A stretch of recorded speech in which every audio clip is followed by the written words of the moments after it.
ഇന്ന് നമ്മൾ നോക്കാൻ പോകുന്നത് 10ാം ക്ലാസ് എക്കണോമിക്സിലെ 5th ചാപ്റ്ററായ കൺസ്യൂമർ റൈറ്റ്സ് എന്ന് പറയുന്ന ചാപ്റ്ററാണ്. അപ്പോൾ അതിലേക്ക് നോക്കുന്നതിന് മുമ്പ് ഈ ചാനൽ ആരെങ്കിലും സബ്സ്ക്രൈബ് ചെയ്യാനുണ്ടെങ്കിൽ ദയവായി സബ്സ്ക്രൈബ് ചെയ്ത് സപ്പോർട്ട് ചെയ്യുക. അപ്പോൾ നമുക്ക് ചാപ്റ്ററിലേക്ക് നോക്കാം. ഈ ചാപ്റ്റർ നമ്മൾ 2 പാർട്ടായിട്ടാണ് എടുക്കുന്നത്. ഫസ്റ്റ് പാർട്ട് വീഡിയോ ആണിത്. അപ്പോൾ ചാപ്റ്ററിലേക്ക് നോക്കാം.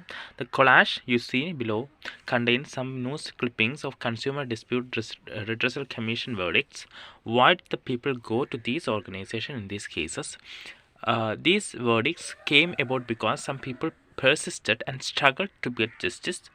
In what ways were they denied justice? For importantly, what are the ways in which they can exercise their rights as consumers to get a fair deal from the sellers when they felt they had been denied a just treatment? അപ്പോൾ consumer dispute redressal കമ്മീഷൻ്റെ അല്ലെങ്കിൽ ഉപഭോക്തൃ തർക്ക പരിഹാര കമ്മീഷൻ്റെ കുറച്ച് വിധികളാണ് നമ്മളിവിടെ കാണുന്നത്. എന്താണ് ഇതിനകത്ത് പറയുന്നതെന്ന് വെച്ചാൽ, ഒരു കൺസ്യൂമറിന് തങ്ങളുടെ റൈറ്റ്സ് കിട്ടാത്ത സമയത്ത് അവർ ആ ഒരു ജസ്റ്റിസ് നേടിയെടുത്ത് എങ്ങനെയാണെന്നാണ് ഇതിനകത്തൊക്കെ പറയുന്നത്. അപ്പോൾ എന്തൊക്കെയാണ് ഒരു കൺസ്യൂമറിനുള്ള അവകാശങ്ങളും എങ്ങനെയാണ് അത് നേടിയെടുക്കേണ്ടതെന്നുമാണ് നമ്മൾ ഈ ചാപ്റ്ററിൽ നോക്കുന്നത്. The consumer in the market place. We participate in the market both as producers and consumers. As producers of goods and services, we could be working in any of the sectors discussed earlier, such as agriculture, industry, or services. Consumers participate in the market when they purchase goods and services that they need. These are the final goods that people are as consumers use. എന്താണ് മാർക്കറ്റിൽ കൺസ്യൂമേഴ്സും ഉണ്ട്, പ്രൊഡ്യൂസേഴ്സും ഉണ്ട്. Producers എന്ത് ചെയ്യും? ഗുഡ്സും സർവീസും ഒക്കെ ആ ഒരു അഗ്രികൾച്ചർ ഇൻഡസ്ട്രി അല്ലെങ്കിൽ സർവീസ് സെക്ടറൊക്കെ വർക്ക് ചെയ്ത് അതൊക്കെ പ്രൊഡ്യൂസ് ചെയ്യും. കൺസ്യൂമേഴ്സ് എന്ത് ചെയ്യും? ഈ മാർക്കറ്റിൽ പാർട്ടിസിപ്പേറ്റ് ചെയ്ത് അത് പർച്ചേസ് ചെയ്യും. ഗുഡ്സും സർവീസും അവർ കാശ് കൊടുത്ത് അത് പർച്ചേസ് ചെയ്യും, എന്നിട്ട് അത് യൂസ് ചെയ്യും. അപ്പോൾ ഇതാണ് ആ ഒരു സിസ്റ്റം എന്ന് പറയുന്നത്. In the preceding chapter, we discussed the need for rules and regulations or steps that would promote development. These could be for the protection of workers in the unorganized sector or to protect people from high interest rates charged by moneylenders in the informal sector. Similarly, rules and regulations are also required for protecting the environment. ഇപ്പോൾ എന്താണ്, കഴിഞ്ഞ ചാപ്റ്ററിൽ നമ്മൾ കുറേ rules and regulations ഒക്കെ പഠിച്ചിട്ടുണ്ടായിരുന്നു ഡെവലപ്മെൻറ്റിനെ promote ചെയ്യാൻ വേണ്ടിയിട്ട്. Unorganise സെക്ടേഴ്സിൻ്റെ വർക്കേഴ്സിന് വേണ്ടിയിട്ടുള്ള റൂൾസും റെഗുലേഷൻസും പ്രൊട്ടക്ഷന് വേണ്ടിയിട്ടുള്ള കാര്യങ്ങളൊക്കെ പഠിച്ചു. ഹൈ ഇൻട്രസ്റ്റ് റേറ്റിൽ നിന്ന് മണി ലെൻഡേഴ്സിൻ്റെ ഹൈ ഇൻട്രസ്റ്റ് റേറ്റിൽ നിന്ന് ജനങ്ങളെ പ്രൊട്ടക്റ്റ് ചെയ്യാനുള്ള കാര്യങ്ങളൊക്കെ നമ്മൾ പഠിച്ചു. അപ്പോൾ അതുപോലെ തന്നെ ഈ എൻവയോൺമെൻറ്റിനെ പ്രൊട്ടക്റ്റ് ചെയ്യാനും റൂൾസ് വേണം. For example, money lenders in the informal sector that you read about in chapter 3 adopt very stricts to bind the borrower. They could make the producer sell the produce to them at lower rate in return for a timely loan. They could force a small farmer like Swapna to sell her land to pay back the loan. Similarly, many people who work in the unorganized sector have to work at a low wage and accept conditions that are not fair and are also often harmful to their health. To prevent such exploitation, we have talked of rules and regulations for their protection. ഈ unorganise സെക്ടേഴ്സിലുള്ള വർക്കേഴ്സിനെയൊക്കെ protect ചെയ്യാൻ വേണ്ടിയിട്ടാണ്. കാരണം അവരെ പലരും ഇങ്ങനെ ചൂഷണം ചെയ്ത് എന്താണ് അവരുടെ സമ്പാദ്യം അല്ലെങ്കിൽ ആ ഒരു കാര്യങ്ങളൊക്കെ ചൂഷണം ചെയ്ത് നമുക്ക് കാണാൻ പറ്റും. അപ്പോൾ അതിനെതിരെയാണ്, ആ പ്രൊട്ടക്ഷന് വേണ്ടിയിട്ടാണ്, അവർക്കുള്ള പ്രൊട്ടക്ഷന് വേണ്ടിയിട്ടാണ് എന്താണ് റൂൾസ് ആൻഡ് റെഗുലേഷനൊക്കെ വെച്ചത്.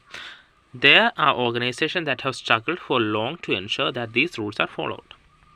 അപ്പോൾ ഓർഗനൈസേഷൻസ് ഉണ്ടെങ്കിലും അതൊക്കെ സ്ട്രഗിൾ ചെയ്യുകയാണ്, അത് ഈ റൂൾസ് എല്ലാം പെർഫോം ചെയ്യുന്നുണ്ടോ എന്ന് ചെക്ക് ചെയ്യാൻ അവർ സ്ട്രഗിൾ ചെയ്യുകയാണ്. Likewise rules and regulation are required for the protection of the consumer in the market place.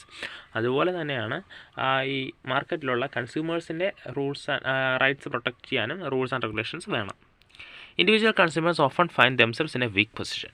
Whenever there is a complaint regarding a goods or service that had been bought, the seller tries to shift all the responsibility on the buyer. Their position usually is, if you didn't like what you bought, please go elsewhere, as if the seller has no responsibility once a sale is completed. The consumer movement, as we shall discuss later, is an effort to change the situation. ഇപ്പോൾ നമ്മൾ എന്തെങ്കിലും complaint, individual consumers എന്ന് complaint പറഞ്ഞാലും മിക്കവാറും അവർ പറയുന്നത് എന്താണെന്ന് വെച്ചാൽ, നമ്മുടെ വണ്ടേ തന്നെ തിരിച്ചു വയ്ക്കാനാണ് ശ്രമിക്കുക, എന്ത് ഇഷ്ടമല്ലാതെ ഇവിടുന്ന് വാങ്ങിച്ചത് എന്നൊക്കെയുള്ള ടോക്കാണ് അവർ സംസാരിക്കാറ്.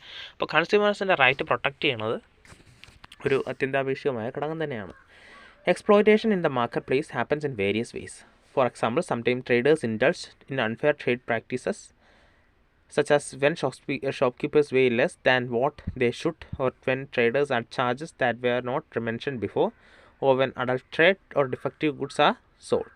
ഇതാണ് ഈ മാർക്കറ്റ് പ്ലേസ് എക്സ്പ്ലോയിറ്റേഷൻ പല രീതിയിൽ നടക്കാറുണ്ട്. ചിലപ്പോൾ ഈ വെയിറ്റ് അതിൻ്റെ ഒരു കാര്യത്തിൽ പറ്റിക്കൽ നടക്കാറുണ്ട്. അല്ലെങ്കിൽ ട്രേഡേഴ്സൊക്കെ എന്താണ് ഒരു എക്സ്ട്രാ ചാർജ് എന്തിനെങ്കിലും ഒരു നേരത്തെ പറയാതെ അതിനുശേഷം ഒരു എക്സ്ട്രാ ചാർജ് വാങ്ങിക്കുന്ന സ്വഭാവമുണ്ട്. അതുപോലെ തന്നെ ഈ മാറ്റം വരുത്തി അല്ലെങ്കിൽ ഡിഫക്റ്റീവായ പ്രൊഡക്ട്സൊക്കെ വിൽക്കുന്ന രീതിയുമുണ്ട്. Markets do not work in a fair manner when producers are few and powerful, whereas consumers purchase in small amounts and are scattered. This happens especially when large companies are producing these goods. ഇതാണ് markets എപ്പോഴും fair ആണെന്ന് പറയാൻ പറ്റത്തില്ല. ഇപ്പോൾ producers കുറേ പവർഫുള്ളും അതുപോലെ തന്നെ ഒരുപാട് പ്രൊഡ്യൂസ് ചെയ്യുന്നുണ്ട്. കൺസ്യൂമേഴ്സ് അത്രത്തോളം വാങ്ങിക്കുന്നില്ല, ഒരു സ്മോൾ എമൗണ്ട് വാങ്ങിക്കുന്നു, സ്കാറ്റേഡായി കിടക്കുന്നു. പലരും ചേർന്നല്ലേ വാങ്ങിക്കുന്നത്, അതുകൊണ്ട് സ്കാറ്റേഡായി കിടക്കുന്നു. അപ്പോൾ ഈ ഒരു സിനേറിയോ ഒരിക്കലും ഫെയർ മാനർ ആണെന്ന് നമുക്ക് പറയാൻ പറ്റത്തില്ല. കാരണം പ്രത്യേകിച്ച് ലാർജ് കമ്പനീസൊക്കെ പ്രൊഡ്യൂസ് ചെയ്ത് അവർ ഗുഡ്സ് വാങ്ങിക്കുമ്പോൾ ആ കമ്പനീസിന് ഒരു ഹ്യൂജ് വെൽത്ത് കിട്ടുന്നുണ്ട്, അല്ലെങ്കിൽ ആ ഒരു മാർക്കറ്റിനെ തന്നെ പിടിച്ച് ഉലയ്ക്കാൻ ശേഷിയുള്ള ഒരു പവർ കിട്ടുന്നുണ്ട്. At times, false information is passed on through the media and other sources to attract consumers. ചില സമയങ്ങളിൽ ഈ പത്രപരസ്യങ്ങൾ അല്ലെങ്കിൽ TV പരസ്യങ്ങളിലൂടെയൊക്കെ അല്ലെങ്കിൽ മീഡിയാസ് വഴി എന്താണ് ഈ ഫോൾസ് ഇൻഫർമേഷൻ ജനങ്ങളിലേക്ക് എത്താറുണ്ട്. അത് കാരണം കൺസ്യൂമേഴ്സ് അട്രാക്റ്റഡ് ആവും. For example, a company for years sold powder milk for the babies all over the world as the most scientific product claiming this to be better than the mother's milk. It took years of struggle before the company was forced to accept that it had been making false claims. Similarly, a long battle had to be fought with court cases to make cigarette manufacturing companies accept that their product causes cancer. Hence, there is a need for rules and regulation to ensure protection of consumers. പലപ്പോഴും ഈ തെറ്റിദ്ധരിപ്പിക്കുന്ന പരസ്യങ്ങൾ എന്താണ് ഈ സിഗരറ്റ്സൊക്കെ cancer ഉണ്ടാക്കില്ല എന്ന തരത്തിലായിരുന്നു ആദ്യം പറഞ്ഞിരുന്നത്. പിന്നെ ഒരുപാട് നാളത്തെ പരിശ്രമത്തിന് ശേഷമാണ് അത് ക്യാൻസർ പ്രൊഡ്യൂസ് ചെയ്യുമെന്ന് അവർ പറഞ്ഞു തുടങ്ങിയത്. Consumer movement. The consumer movement arose out of dissatisfaction of the consumer as many unfair practices were being indulged in the sellers. There was no legal system available to consumers to protect them from exploitation in the marketplace. എന്താണ് കൺസ്യൂമേഴ്സിനെ protect ചെയ്യാൻ വേണ്ടി ഒരു legal system available ആയിരുന്നില്ല.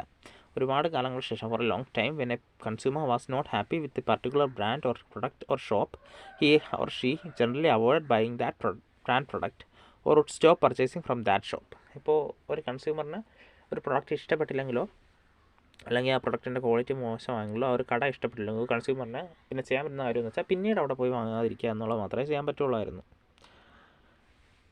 It was presumed that it was the responsibility of the consumer to be careful while buying a commodity or service. ഒരു മുൻവിധി ഉണ്ടായിരുന്നത് എന്താണ്, ഉപഭോക്താവിൻ്റെ ഒരു റെസ്പോൺസിബിലിറ്റിയാണ് ഒരു സാധനം വാങ്ങിക്കുമ്പോൾ അത് കൊള്ളാമോ ഇല്ല എന്നൊക്കെ അറിയേണ്ടതെന്ന് ഒരു മുൻവിധി ഉണ്ടായിരുന്നു. It took many years for organizations in India and around the world to create awareness amongst people. അത് ഒരുപാട് കാലം എടുത്തു ഇന്ത്യയിലും അതുപോലെ തന്നെ ലോകത്തും തന്നെ ഈ ഒരു അവയർനെസ് ജനങ്ങളിലേക്ക് എത്തിക്കാൻ. This has also shifted the responsibility of ensuring quality and goods and services on the sellers. ഈ അവയർനെസ് കാരണം എന്താണ്, ഈ ഒരു പ്രൊഡക്റ്റിൻ്റെ ക്വാളിറ്റി ഉറപ്പാക്കേണ്ടത് സെല്ലേഴ്സിൻ്റെ ആവശ്യമായി മാറി. In India, the consumer movement as a social force originated with the necessity of protecting and promoting the interests of consumer against unethical and unfair trade practices. Rampant food shortage, hoarding, black marketing, adulteration of food and edible oil gave birth to consumer movement in an organized form in 1960s. 1960 ആയപ്പോൾ ഈ food ഷോർട്ടേജും അതുപോലെ തന്നെ black marketing ഫുഡിലെയും edible ഓയിലെയും അഡൾട്രേഷനും ഒക്കെ consumer മൂവ്മെൻറ്റ്സിൻ്റെ തുടക്കം കുറിച്ചു 1960 ആയപ്പോൾ ഇന്ത്യയിൽ. Till the 1970s, the consumer organizations were largely engaged in writing articles and holding exhibitions. 1970 വരെയും ഇവർ ചെയ്തുകൊണ്ടിരുന്നത് എന്താണ്, കുറച്ച് എക്സിബിഷൻസ് നടത്തുക, ആർട്ടിക്കിൾസ് എഴുതുക, ഇങ്ങനെയുള്ള പരിപാടികൾ മാത്രമായിരുന്നു. They formed consumer groups to look into the practices in ration shops and overcrowding in the road passenger transport. അവരെന്ത് ചെയ്തു, അവർ കൺസ്യൂമർ ഗ്രൂപ്പ്സ് ശ്രദ്ധിക്കാൻ തുടങ്ങി ഈ റേഷൻ ഷോപ്സിലേക്ക് മാൽ പ്രാക്ടീസസ് അല്ലെങ്കിൽ റോഡ് പാസഞ്ചർ ട്രാൻസ്പോർട്ടിലെ, അതായത് നമ്മുടെ ട്രാൻസ്പോർട്ട് വെഹിക്കിൾസിലെ എന്താണ് ഓവർ ക്രൗഡിങ് അങ്ങനെയുള്ള വിഷയങ്ങളൊക്കെ ശ്രദ്ധിക്കാൻ തുടങ്ങി. More recently India witness an upsurge in the number of consumer groups. ഇപ്പോൾ റീസെൻ്റായിട്ട് ഇന്ത്യയിൽ ഒരുപാട് കൺസ്യൂമർ ഗ്രൂപ്പ്സ് നമുക്ക് കാണാൻ പറ്റുന്നുണ്ട്. Because of all these efforts, the movement succeeded in bringing pressure on the business firms as well as government to correct business conduct which may be unfair and against the interests of consumers at large. A major step taken in the 1986 by the Indian government was the enactment of the Consumer Protection Act 1986, popularly known as COPRA. You will learn about COPRA later. എന്താണ് ഇത്, government മുതൽ ഒരു പ്രശ്നം ഉണ്ടാക്കി, എന്താണ് കൺസ്യൂമേഴ്സിൻ്റെ fair fairness ഉറപ്പുവരുത്താൻ വേണ്ടിയിട്ട്. അങ്ങനെ ഇന്ത്യയിൽ കൺസ്യൂമർ പ്രൊട്ടക്ഷൻ ആക്ട് 1986 നിലവിൽ വരികയാണ്. Safety is everyone's right. Consumer റൈറ്റ്സിൽ ആദ്യത്തെ ടൈമാണ് safety is everyone's right. Reji's suffering shows that, ഇവിടെ ഒരു സൈഡിലൊരു സ്റ്റോറി വന്നിട്ടുണ്ട്. Raji's suffering shows how a hospital, due to negligence by doctors and staff, is giving anesthesia, crippled a student for life while using many goods and services.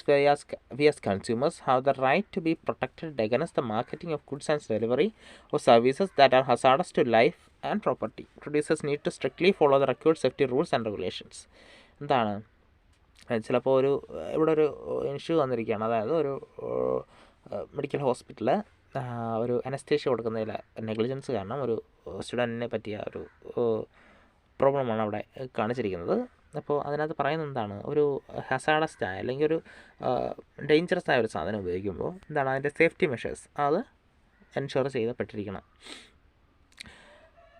For example, pressure cookers have a safety valve which, if it is defective, can cause a serious accident. അതായത് നമുക്കൊരു example പറയുകയാണെങ്കിൽ pressure കുക്കേഴ്സിൽ safety valve ഉണ്ട്, അത് defective ആണെങ്കിൽ എന്താണ് അതൊരു വലിയ accident കാരണമാകും.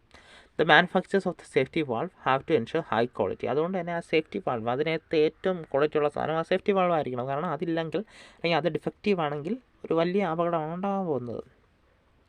U also need public or government action to see that the quality is maintain. അതുപോലെ തന്നെ ഗവൺമെൻറ്റും പബ്ലിക്കും ആ ക്വാളിറ്റി മെയിൻറ്റെയിൻ ചെയ്തിട്ടുണ്ടെന്ന് ഉറപ്പാക്കുകയും വേണം. However, do it to find bad quality products in the market because the supervision of these rules is weak and consumer movement is also not strong enough. പക്ഷേ ഇപ്പോഴും bad quality സാധനങ്ങൾ നമുക്ക് മാർക്കറ്റിൽ കാണാൻ പറ്റും. കാരണം ഈ സൂപ്പർവിഷൻ എന്ന് പറഞ്ഞാൽ അത്ര എഫക്റ്റീവ് അല്ല, അതുപോലെ തന്നെ കൺസ്യൂമർ മൂവ്മെൻറ്റും സ്ട്രോങ് അല്ല അത്രയും. Information about goods and services.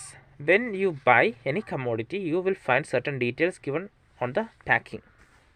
These details are about ingredients used, price, batch number, date of manufacture, expiry date, and the address of the manufacturer.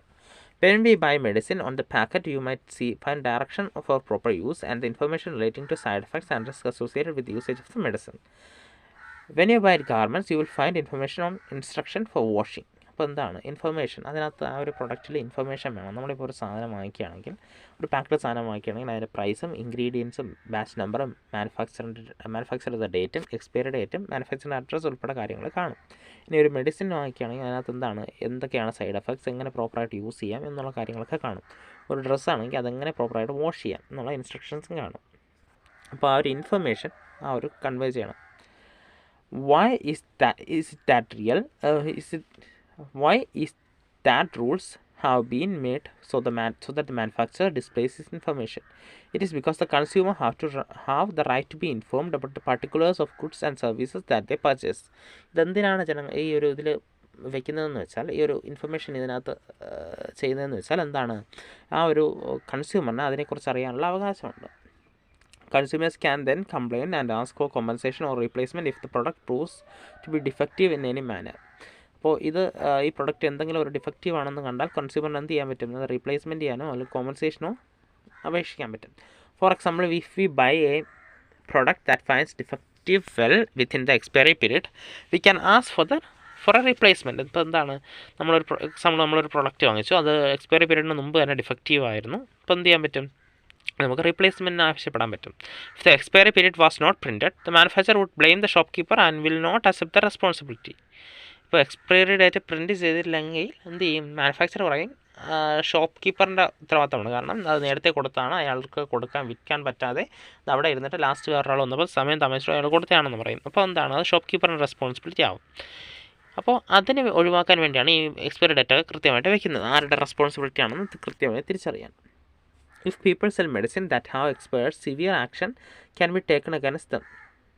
ഇപ്പോൾ എക്സ്പയറി ഡേറ്റ് കഴിഞ്ഞ മെഡിസിൻസ് വിൽക്കുന്ന ആൾക്കാരാണെങ്കിൽ അവർക്കെതിരെ എന്ത് ചെയ്യാം, സിവിയർ ആക്ഷൻസ് എടുക്കാൻ പറ്റും. One can protest and complain if someone sells a good at more than the printed price on the packet. അപ്പോൾ MRP, അതായത് മാക്സിമം റീറ്റെയിൽ പ്രൈസിനേക്കാളും കൂടിയ തുകയ്ക്ക് ആ ഒരു പ്രൊഡക്റ്റ് വിൽക്കുകയാണെങ്കിൽ അതിനെതിരെയും എന്ത് ചെയ്യാൻ പറ്റും, കംപ്ലയിൻറ്റ് ചെയ്യാൻ പറ്റും. In recent times, the right to information has been expanded over various services provided by the government. In October 2005, the Government of India enacted a rule popularly known as Right to Information Act, which ensures its citizens all the information about the functions of government departments. The effect of the RTI Act can understood from the following case. ഇതാണ് ഇപ്പോൾ recent ടൈംസിൽ 2005 ഒക്ടോബറിൽ government RTI act right to information act establish ചെയ്തിട്ടുണ്ട്. അതുവഴി government ഡിപ്പാർട്ട്മെൻറ്റ്സിലൊക്കെ എന്താണ് നടക്കുന്നതെന്ന് അറിയാൻ പറ്റുന്നുണ്ട്. ഇപ്പോൾ ഇവിടെ ഒരു സ്റ്റോറി തന്നിട്ടുണ്ട്. എന്താണ് ഒരു റൈറ്റ് ടു ഇൻഫർമേഷൻ ആക്ടിൻ്റെ യൂസ് ചെയ്തൊരു സ്റ്റോറിയാണ് ഇവിടെ പറയുന്നത്. അപ്പോൾ സെക്കൻഡ് പാർട്ട് നമുക്ക് അടുത്ത ക്ലാസ്സിൽ നോക്കാം. Thank you.